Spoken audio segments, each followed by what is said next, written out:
When I first got really into backyard smoking, it became quickly evident that the best bang for your buck was a drum smoker. So the most intimidating part for me, though, was how you maintain the fire without access to it. So I'm going to go here over the cleaning process as well as the firebox loading process, and fire management will be a different video. But you start by taking out all the grates.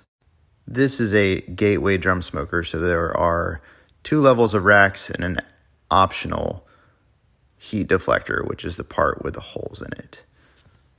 So once you take those out, you extract the fire basket, and I use an extra large trash bag from Home Depot and basically shake it inside the bag, which gets all the old ash out, and you can maintain whatever unburnt charcoal you had from the last round. It's an extremely efficient system. That's the best part of a drum smoker, is that you can smoke for 20 plus hours with one basket if loaded and maintained properly. So once you kind of shake out the ash in that bag, load it or reload it. In this case, there was about 1/3 of the leftover charcoal in there.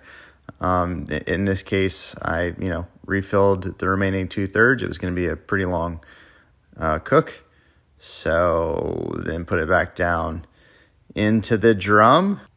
Next step is to get the trash bag out of the way. We don't need that anymore. You could clean the grates into the trash bag, but I do it kind of in the yard and reuse the trash bag for other refuse later. I use a cheap scraper from Walmart or Amazon. I buy a bunch of these and then scrape this heat deflector off every time. I ignite the fire basket with a flamethrower. I'm one of those people that thinks that kerosene or fire starters, could potentially impact the flavor of the food. So I just avoid it. This is a Flame King brand off of Amazon, and takes about 5 minutes to get this going with a propane tank, either Coleman or Burns-O-Matic brand. Pretty cost effective over time. Then add 3 to 5 pieces of wood of your choice. I usually use pecan. The key thing here is that you do not need all of your charcoal to be white before starting the cook.